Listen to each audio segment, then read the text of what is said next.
अस्सलाम वालेकुम। मुझो नालो माशूक अली है। अवां मुझे यूट्यूब में फेसबुक ॾिसी रहा है। मां हिन वक्त शदाद कोट जे कोटूमोड़ी चौक ते मौजूद आहियां, जिते औरतूं ऐं जेको आहे त शहरी वॾे तइदाद में जेको मौजूद आहिनि ऐं उहे जेको आहे त हिकिड़ो मुज़ाहिरो करे रहिया आहिनि, एहतिजाज करे रहिया आहिनि ऐं उन्हनि जो जेको छा चवणु आहे, उन सां छा मसइलो आहे, उन सां ॻाल्हि ॿोल कंदासीं। जेको हिते औरतूं आहिनि जेके एहतिजाज करे रहियूं आहिनि, शहीद अब्दुर्रहमान बिरोही, शहबाज बिरोही जा कातिल हिन महिल ताईं गिरफ़्तार न आहिनि थिया, उन्हनि जी अमड़ सां मौजूद आहे।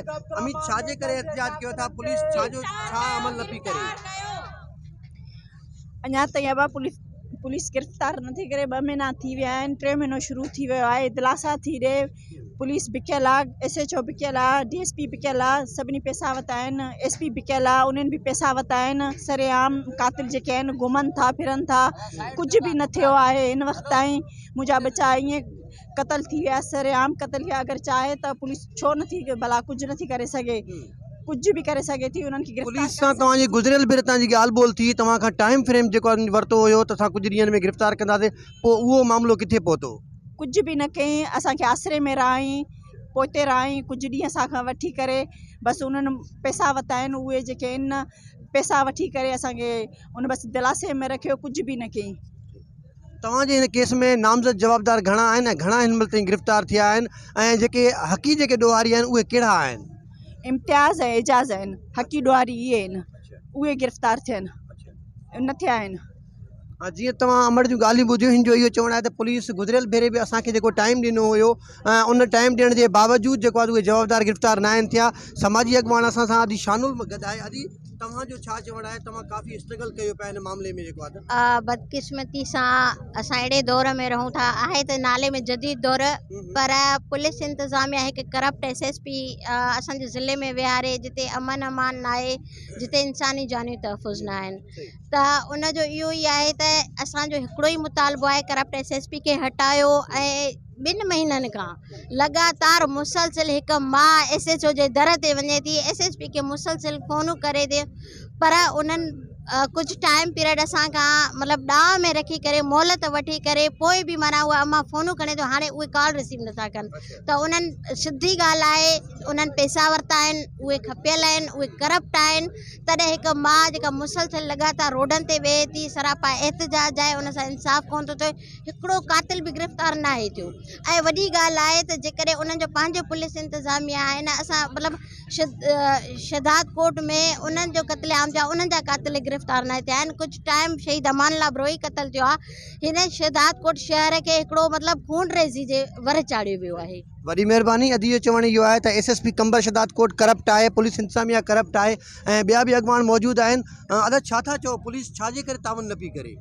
साईं, साफ़ ज़ाहिर आहे त हिन महिल जेको पुलिस जी अहमियत आहे उहे ॿियनि शयुनि ॾांहुं आहिनि। जॾहिं खां ही SSP कलीम मलिक आयो आहे, शदाद कोट कंबर शदाद कोट ज़िलो जेको आहे ही कच्चे जो ॾेख ॾे पियो। 2 पुलिस जा जवान शहीद थिया, उन्हनि जा कातिल गिरफ़्तार न आहिनि थिया। 4 महीनो अॻु में असांजो दोस्त शहीद अमानुल्लाह, उनखे शहीद कयो वियो, उन जा कातिल गिरफ़्तार न थिया। 2 महीना गुज़रिया आहिनि, ही नौजवान भाइर शरीफ शहरी शहीद अब्दुर्रहमान ऐं शहीद शहबाज, उन्हनि खे सरेआम गोलियूं हणी क़तल कयो वियो। पुलिस जी छा प्रोग्रेस आहे? पुलिस जो छा चवणु आहे? तव्हां सां कंहिंजी प्रोग्रेस न आहे। पुलिस माल वठी करे हिन महिल ख़ामोश थी वई आहे, ख़ाली ॾटा दिलासा कुझु टाइम अॻु में ॾींदा रहिया। हिन महिल हिननि जी अमर शहीदनि जी ॿुधाए पई त SHO हुजे, DSP हुजे या SP हुजे, अमड़ जी काल खणण लाइ तयारु न आहिनि। त कंहिं क़िस्म जो पुलिस ॾांहुं रेस्पॉन्स न आहे। साफ़ ज़ाहिर आहे पैसा वठी करे ही SSP विकामजी वियो आहे। असांजी जेका डिमांड आहे उहा इहा आहे त फिल फॉर कातिल गिरफ़्तार थियनि, SSP कलीम मलिक हटायो वञे, न त ॿी सूरत में ही एहतिजाज जी जेका तहरीक आहे, ही तहरीक जी शुरूआत आहे। हिन तहरीक जो दायराकार वधाए करे इंशाअल्लाह पूरे ज़िले में कयो वेंदो। वॾी महिरबानी। ऐं दायराकार वधाए करे पूरे ज़िले में कयो वेंदो। जेको आहे त STP अॻवान मोहम्मद हयात तुनियो सां मौजूदु आहे। मोहम्मद हयात, पुलिस जो जेको तरीक़ेकार आहे जेको आहे त ही मामला जेके हलनि पिया काफ़ी टाइम खां वठी ऐं खूनरेज़ी जेको थिए पई, उन खां अलावा जेको अमन अमान जो मसइलो आहे उन ते पुलिस केतिरो ज़ाब्तो कयो आहे ऐं उन में जेको आहे त पुलिस जो जेको केतिरो अमल दख़ल आहे ऐं जेको SSP आहे उनजो छा किरदारु आहे इन सॼे मामला जे पोयां? SSP समेत जेका मक़ामी पुलिस आहे उन्हनि जे लाइ ही तमामु हिकिड़ो मुनाफ़े बख़्श कारोबार बणिजी चुको आहे। त हिन खूननि में जे नाले में पुलिस करोड़ों रुपया कमाया आहिनि, इलाही सारा गिरफ़्तारियूं कयूं आहिनि ॻुझ ॻोह में, ऐं उन्हनि सां डीलिंग करे उन्हनि खां रिश्वत गरी रिश्वत वठी करे उन्हनि खे छॾियो थो वञे। ऐं हिकु मज़लूम माउ आहे जंहिंजा 2 नौजवान पुट रस्ते वेंदे क़तलु कया विया आहिनि। उनजे घर में हींअर को मर्द माण्हू कोन्हे को, त उहा मज़लूम माउ मजबूर थी करे हींअर चौक ते आई आहे, रस्तनि ते निकिती आहे। असां शहर जा समूरा सियासी समाजी जेके बि धुरियूं आहिनि उहे सभु उन मज़लूम माउ सां गॾु आहिनि। असां सभिनी जो, सॼे शहर जो, शदाकोट जे शऊर जो ही सिर्फ़ु हिकिड़ो ई मुतालबो आहे त जेके शहीद अब्दुर्रहमान ऐं शहीद शहबाज़ जा क़ातिल आहिनि उहे असुलु जवाबदार गिरफ़्तार करे उन्हनि खे कानून जे कटड़े में आंदो वञे, अदालतुनि में पेश कयो वञे। ऐं इन नाले ते ही जेको पुलिस कुदो कारोबार शुरू कयो आहे उनखे फिलफोर बंदि कयो वञे। कुदो कारोबार बंदि कयो वञे। जीअं तव्हांजी ॻाल्हि माफ़ु कजो तव्हांजी कटियम मां, त पुलिस अॻे दफ़े बि हिननि जेको आहे त मुतासिरीन पारां एहतजाज जी कॉल ॾिनी वई, हिननि ॾे मेड़मेंट क़ाफ़िलो खणी हिननि खां टाइम वरितो वियो। ऐं अहिड़ी ई तरह सां शहर में जेका बदअमनी आहे उन में बशमूल तव्हांजी तंज़ीम समेत सभिनि ॾे जेको आहे त पुलिस जेको आहे त अमलदार उॾे लंघिजी वञी उन्हनि खां टाइम वठी आया, पर उनजे टाइम वठण जे बावजूदि हिनमहिल ताईं शहर में अमन अमान जेको बहाल न थी सघियो आहे, जेको ही मुतासिरीन वेठा आहिनि हिन जा क़ातिल गिरफ़्तार न थी सघिया आहिनि। इन सभ जे पोयां असुल में मामिलो छा आहे? ॾिसो न, अमन अमान वारो मसइलो वरी इहो ॿिए पासे पाण हलिया वियासीं त हीउ मामिलो उन खां अलॻि आहे, हिननि खे टारगेट करे क़तलु कयो वियो आहे। ठीकु आहे न, बाक़ी अमन अमान वारो जेसिताईं मसइलो आहे त जॾहिं खां एहतजाज असां सां उन्हनि जूं ॻाल्हियूं थियूं उन खां पोइ शहर जे अंदरि को बि क्राइम न थियो आहे। इहो हिकिड़ो ऑन द रिकॉर्ड आहे त अमन अमान असां जेके उन्हनि जा मुआइदो कयो उन ते काफ़ी अमल थी चुको आहे। बाक़ी ही मामिलो अलॻि आहे त ही 2 नौजवाननि खे टारगेट करे क़तलु कयो वियो आहे, उन्हनि जा 2 महीना थी विया आहिनि, क़ातिल अञा गिरफ़्तार न थिया आहिनि। असांजो मुतालबो सिर्फ़ु हिकिड़ो ई आहे सॼे शदाकोट जो त उन्हनि जे क़ातिलनि खे गिरफ़्तार कयो वञे, उन्हनि खे अदालत जे कटड़े में आंदो वञे। ॿी सूरत में हीउ जेको एहतजाज आहे हीउ जारी रहंदो, अञा बि हीउ एहतजाज वसी थींदो। ऐं असां सिंध हुकूमत खां मुतालबो कंदासीं, IG पुलिस खां मुतालबो कंदासीं, DIG खां मुतालबो कंदासीं, ऐं ॿिया जेके वस वारा इदारा आहिनि, जेके सगारा इदारा आहिनि, कानून लागू कंदड़ इदारा आहिनि, उन्हनि खां मुतालबो कंदासीं। हिकिड़ो मज़लूम मां रोड ते वेठी आहे, उन सां इंसाफ़ कयो वञे। छा हिन मुल्क जे अंदरि को आइन आहे, को कानून आहे, का अदालत आहे या न आहे त ईअं रस्ते वेंदे कंहिं बि माण्हू खे क़तलु करे हलिया वञनि ऐं उनजा क़ातिल ॼण त जेको फ़रिश्ता हुया उहे गाइब थी विया आहिनि। हिन जदीद दौर में, जदीद टेक्नोलॉजी जो दौर आहे, इन दौर में पुलिस खां क़ातिल नथा लभिजनि, इहा हिकिड़ी अणथिड़ी ॻाल्हि आहे। इन मां सिधी ॻाल्हि आहे त पुलिस उन क़ातिलनि सां ॿिट ॿुधल आहे, उन्हनि सां गॾु आहे, उन्हनि खां रिश्वत वठी करे उन्हनि खे जेको आहे छूट छॾे ॾिनो। महिरबानी, पुलिस क़ातिलनि सां ॿिट बणियल आहे ऐं तंहिंजे करे जेको आहे त मज़लूमनि खे इंसाफ़ न पियो मिले। बिरोही बिरादरी सां तालुक़ु रखंदड़ इंतिहाई मौजूद शख़्सियत ज़हीर मेंगल साहब असां सां मौजूदु आहिनि। ज़हीर साहब, तव्हां हिते धरणे में मौजूदु आहियो, पट ते वेठा आहियो, छा कारण आहे जो पुलिस इंतिज़ामिया पंहिंजो जेको असुलु कमु आहे उहा न पई करे ऐं आम ऐं इज़तदार माण्हू रोडनि ते वेहण ते मजबूर आहिनि? इन जे पोयां हक़ीक़त में हिकमत छा आहे? चूंडियल नुमाइंदा किथे आहिनि? जेके ज़िम्मेवार जेके आहिनि उहे किथे आहिनि? साईं ॾिसो न, मजबूरनि रोडनि ते मजबूरनि अचिणो पए थो साईं। जॾहिं जेको वाहूं जिथां किथां बंदि थी वञनि थियूं पोइ मजबूरनि माण्हू रोडनि ते अचे थो। हाणे 2 महीना गुज़री चुका आहिनि साईं, हीउ क़तलु थियो आहे, विच शहर में क़तलु थिया आहिनि। 2 गभरू नौजवान असांजे बिरादरी जा जेके आहिनि उहे विच शहर में क़तलु थिया आहिनि। जदीद टेक्नोलॉजी जे दौर में जिथे दुनिया चंड ते पहुची वई आहे उते ॿ क़ातिल आहिनि जेके उहे गिरफ़्तार नथा थी सघनि। सो असांजो मुतालबो बाला हुकाम खां इहो ई आहे त जेके असल क़ातिल आहिनि उहे गिरफ़्तार कया वञनि, उन्हनि खे कैफ़र किरदार ते पहुचायो वञे। जेकॾहिं SSP साहब खां नथो थी सघे, अमन नथो कराए सघे या अहिड़ा मामलात हल नथो कराए सघे त उहो खणी सीट छॾे ॿियो को ऑफिसर अचे, उहो कमु करे थी सघे थो, मथां उहो आवाम खे रिलीफ ॾे। बाक़ी जेको असांजो हींअर मुतालबो आहे, जेको हींअर वेठा आहियूं, त जेका अमड़ कुराड़ी वेठी आहे, शहबाज़ ऐं अब्दुर्रहमान जी अमड़ आहे, त उन जा जेके तहफ़ुज़ात आहिनि उहे ख़तमु कया वञनि। शहबाज़ ऐं अब्दुर्रहमान जा जेके क़ातिल आहिनि उहे फौरी तौर गिरफ़्तार करे उन्हनि खे कानून जे कटड़ में आंदो वञे। बिल्कुलु, SSP कंबर अगरि जेको आहे त अमन अमान जी सूरत हाल बहाल नथो करे सघे त उनखे जेको आहे सीट छॾणु घुरिजे ऐं कंहिं क़ाबिल ऑफिसर खे हिते तैनात कयो वञे ताकी कंबर शदात कोट जो जेको अमन अमान जी जेका सूरत हाल आहे ऐं जेको माण्हुनि सां जेको ज़ुल्म ऐं ज़्यादती आहे, बर्बरियत आहे, जेको आहे त उनखे ख़ात्मे लाइ को सुठो ऑफिसर मुक़ररु कयो वञे। शहरी इतिहाद जो जनरल सेक्रेटरी ऐं कामरेड हुबदार मीर जसन सां मौजूदा। हुबदार, छा था ॾिसो जेको आहे हीअ मामलात किथे तंग कंदा ऐं जेको आहे अॼोको एहतियात को रंग लाहींदो? असां पुरउमीद आहियूं छो जो शहदाद कोट जा शहरी जॾहिं बि पंहिंजे हक़नि जे लाइ आवाज़ु उथारियो अथऊं ऐं ओसिताणी ख़ामोश न वेठा आहिनि जॾहिं उहा पंहिंजा हक़ हासिलु न कया अथऊं। ऐं अफ़सोस सां चवणो थो पवंदो हिन सॼे माहौल में जेका नाम निहायत असांजा चूंडियल नुमाइंदा चूंडियल ऐं असांजा हुक्मरान उहे ख़ामोश तमाशा ई बणिया वेठा आहिनि।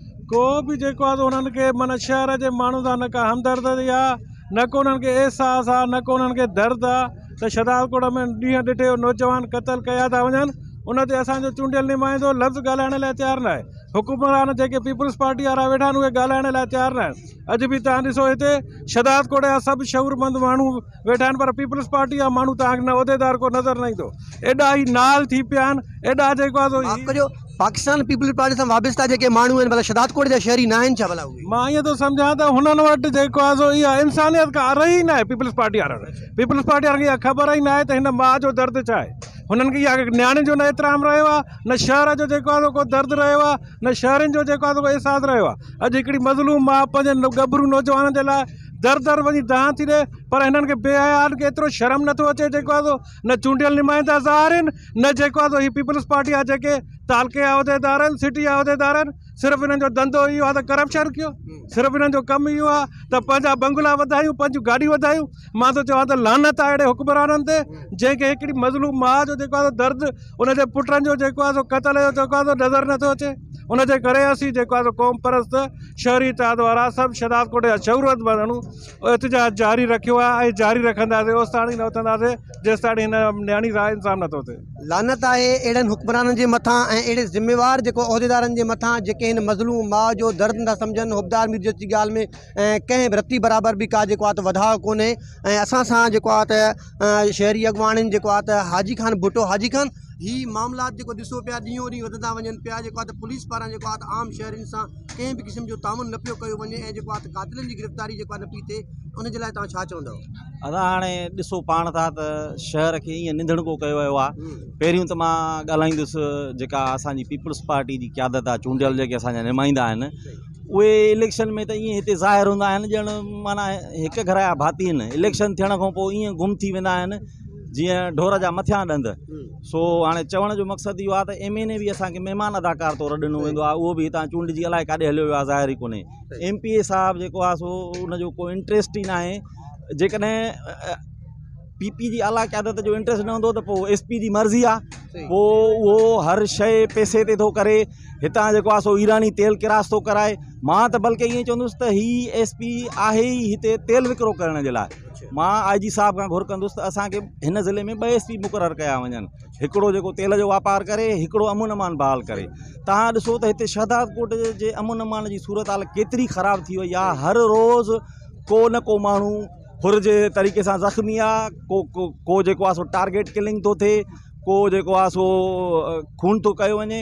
ऐं तव्हां इहो ॾिसो त बेवसी पुलिस जी आहे त ख़ुदि पुलिस हलकार जेको शहीद थी वियो आहे उन पंहिंजे पटे भाई जा क़तल बि गिरफ़्तार नथा कनि। अफ़सोस जी ॻाल्हि आहे। ही मां छा चवां, SHO हिननि खे त चवण जी ॻाल्हि ई कोन्हे। सॼो जो सॼो नाल SP आहे ऐं हिन में ज़िले हलाइण जी का बि अहलियत कोन्हे का।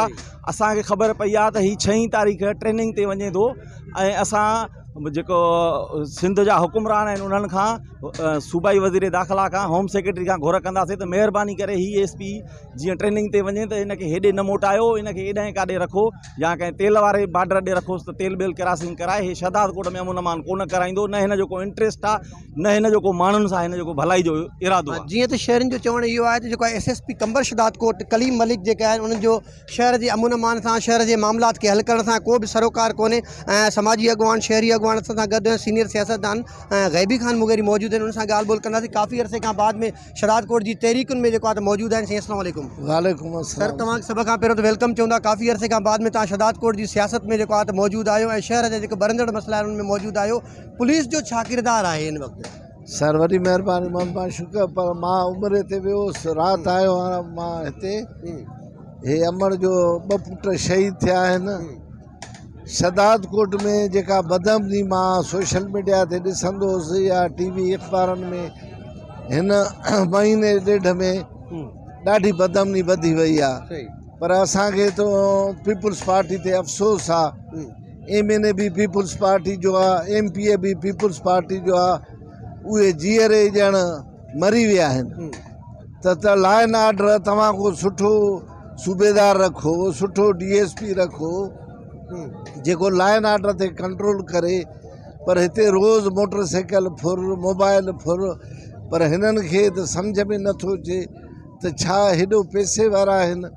ऐं नओं जेको MNA आयो, MPA त असांजो 40 सालनि खां ई आहे, असांजो पिया हे चङो माण्हू आहे, हीअ ग़रीब आहे, सिंधी आहे, पर सिंधी बि अहिड़ा कम ॾेखारिया आहिनि तव्हां पाण ॾिसो था। हैफ़ हुजे ख़ुर्शीद जुणेजे खे, पोइ अलाए छाकाणि डिॼे थो या छा थो करे। ऐं हिन अमर जा जेके बि 2 पुट शहीद थिया आहिनि, असां SSP खे, DIG खे, IG खे गुज़ारिश कयूं था हिन जा कातिल जल्द में जल्द गिरफ़्तार किया वञनि, न त हिननि जी अमर जीअं लाइअमल जोड़ींदी असां उन सां गॾु। सर, अमन अमान सां गॾोगॾु कातिलनि जी अदम गिरफ़्तारी सां गॾोगॾु ॿियो मामिलो आहे शहर में जेको आहे अमन अमान जी सूरत हाल आहे, उहा बि ॾाढी ख़राबु आहे। शहर जे चइनी पासनि खां जेके बि पिकेटियूं हुयूं उन पिकेटियुनि खे बंदि कयो वियो आहे।